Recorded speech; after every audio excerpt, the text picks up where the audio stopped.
for the month of November. Last month when I did my October favorite books, it was really well received by everyone, but the big thing that everyone said was, could you please post it earlier in the month so that we'd have a chance to pick up the books if you wanted them. So I'm making a point of getting the October book list out much earlier this month so you have time to get those books in time for the holidays and things like that. So I'm going to go ahead and get started right away. And the first set of books I'm going to share for you that are my favorites for November really are not Thanksgiving books. They're more of they kind of incorporate the feeling of the season, if that makes any sense. And so one of my all-time favorites is Every Autumn Comes the Bear by Jim Arnowski. And as always, I'll have all these books listed in the description box below. I love this book. It's very simple. There's not a lot of words in the book, but the illustrations are absolutely beautiful. And it kind of builds up to the bear lumbering through the forest and everything that he's smelling and feeling and experiencing and different things in the woods. And by the end, of course, the bear is hibernating and waiting for spring to return. So I love the feeling this book gives, and the children always like this book as well. So this is one of my favorites for November. Another one I love is called The Lonely Scarecrow by Tim Preston. And this is another one of those books where it's the story of the scarecrow going through the season, and because he's a scary scarecrow, nobody likes him. All the animals stay away, and so he's very lonely. But then something amazing happens with the turning of fall into winter. He gets covered with snow, and suddenly he stops being a scary scarecrow and becomes a fun snowman, and all the animals now come to him as a friend. So I really like this one as well. It's a good book for the transition of the seasons. This one is one that has been one of my favorites for, oh my God, so long I can't even remember. And I'll be honest, I may present a couple of books in here that are no longer available. You might have to find them on eBay or something. But this one is called Owl Babies by Martin Windle. And it is just the cutest little book, and I love to use voices when I read this book to the class so that I talk like the different owls. And so the owl babies are with their mom, and she of course goes off to feed and bring them back food. But then Sarah, Percy, and Bill start to get really, really worried because Mother Owl is gone for so very, very long. And so they come out of their nest and they kind of go on to the branches. And I think Bill, the baby owl Bill, he's always like, I want my mommy. He says that through the whole book. He just wants her to come back home, and they're scared. And finally, Mother Owl does return, and the babies are happy, and they're all safe and snug together. And it's just a really, really cute book. And it's another one of those books that are really good to use expression and to model how using expression can make a book more fun than it really is. And then another favorite one for the season is by Tommy DePaula, Strega Nona's Harvest. I love Strega Nona books. They're some of my absolute favorites, but this is always a really great one to read in the fall because Big Anthony, being the klutz that he is, he's bringing her all these vegetables and she doesn't know what to do with them. And so, of course, at the end of the story, she shares them with the entire village, and everyone has a great time, and it's a big feast. It's just a real fun book, and the children all know Strega Nona, and they love her books. So those are a couple that I just love to read in November just because they kind of incorporate the feeling of the season. But then, of course, there are some really great books for Thanksgiving as well. And first one I'm sure almost every teacher is familiar with is called The Night Before Thanksgiving, and it's a take on The Night Before Christmas, so it's a rhyming book, and it builds up to everyone's cooking and having fun, and the cousins are all over, and in the end they celebrate their dinner and talk about the leftover feast the next day. So it's a really cute one to read to your class. And again, I know some of these books always seem like they're K1, 2, 3, but I teach 4th grade, and believe me when I say my 4th graders, they love hearing these books. Even if they've heard it before, they'll say, oh, I love that book. Miss So-and-so read that to me when I was in 2nd grade or 1st grade.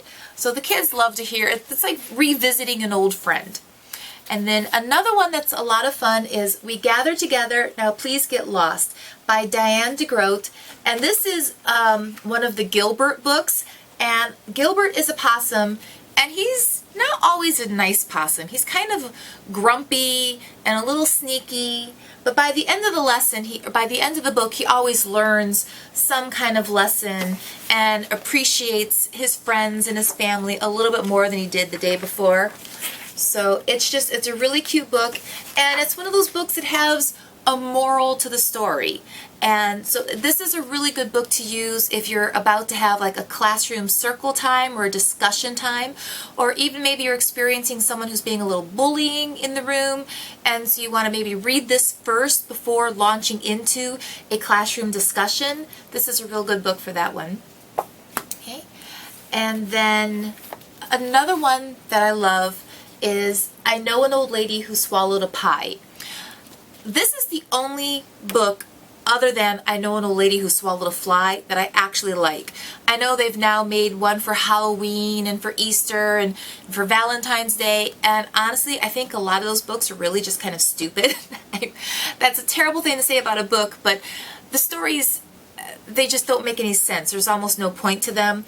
But this one was the first to continue the theme of I Know an Old Lady Who Swallowed a Fly, and it's just a really great book. Grandma comes over and she's got her pie and she swallows it, and she's suddenly chugging all the apple cider and eating everything in the house and just downs all the food, and by the end of the book she's so big that she becomes one of the floats in the Thanksgiving Day parade, and she's finally full. She doesn't die. So it's a cute one, and I apologize, my book is scribbled.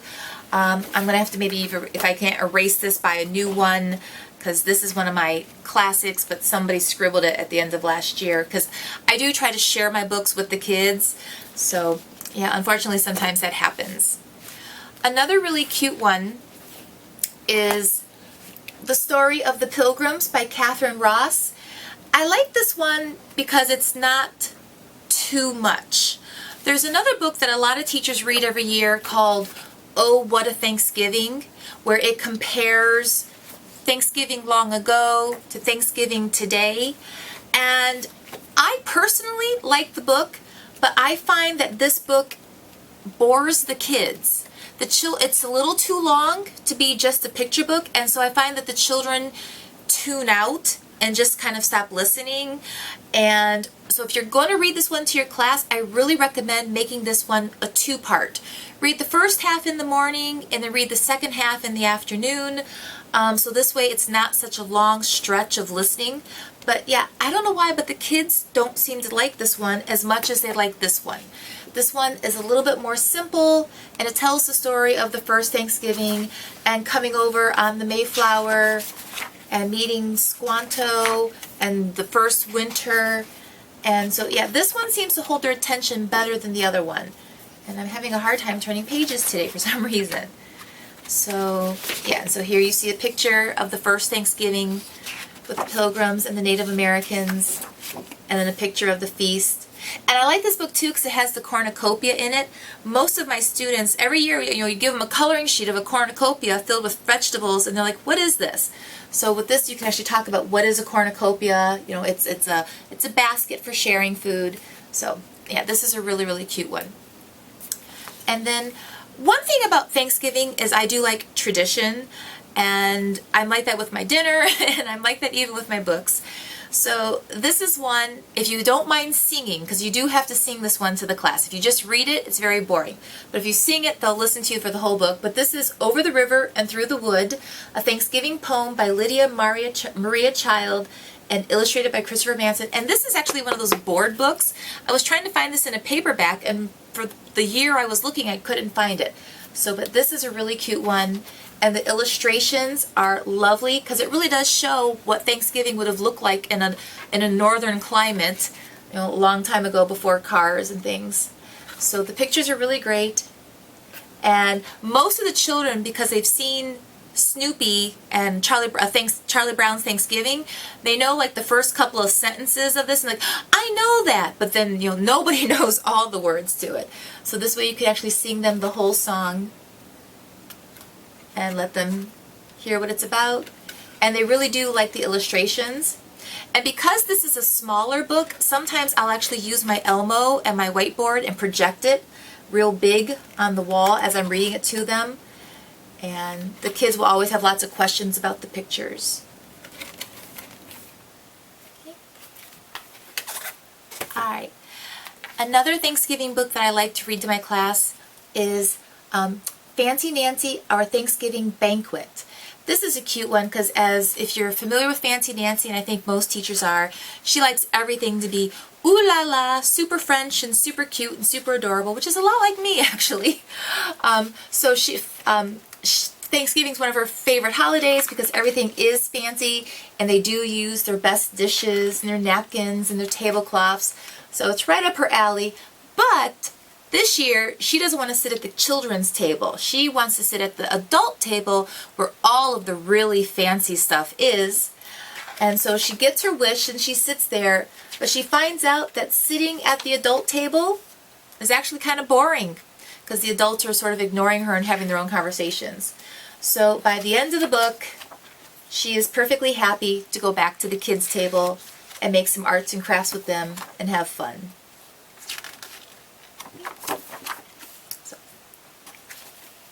And I have a little furry here sitting on my lap. And this is Boo. And she is the newest addition to our family. She's a little black cat that we rescued on Halloween from the Michigan Humane Society. And since we adopted a black cat on Halloween, it seemed perfectly logical that her name is Boo. And she's the sweetest, most affectionate little thing in the world. But she only has half a tail. We're not sure what happened, but she has half a tail, and she's like my little sweetheart, and she's like my little shadow. Wherever I'm at, she's usually very, very close by. And so, yeah, we just love her. She's adorable. All right. And one more book I want to share before this video gets really, really long is by P.K. Halleman. Today is Thanksgiving. And this is another one of those books that's just really adorable. The pictures are lovely. And this one isn't so much the story of the Pilgrims and the Indians, Pilgrims and Native Americans, but it's more of a modern take of it. And so the kids are dressing up, they're having football, mom's cooking, they're watching the parade. And I like to read this book because I have a lot of children in my classroom who are new to America. They're Bengali, they're Arabic, they're Yemen, Macedonian, and so they don't always know everything about, what is considered to be an American Thanksgiving holiday. So this is a really cute book to share with them to see the different things that a lot of people do on Thanksgiving Day. Because a lot of times they have questions, what is Thanksgiving? Why are you doing this? So this is a really cute book to share those traditional, modern day Thanksgiving things that people do and why we do it. So with that, I'm going to wrap up this video, and Boo says bye. If you enjoyed this video, please give it a thumbs up. And if you want to see more from me in the future, click the subscribe button. And if you're interested in any of these books or have a question about them, ask it in the bottom, and I'll have links to the books in the description box. So this way, if you want to just pop over to Amazon and grab them yourself for your own classroom, you can do that. And with that, I'll talk to you later.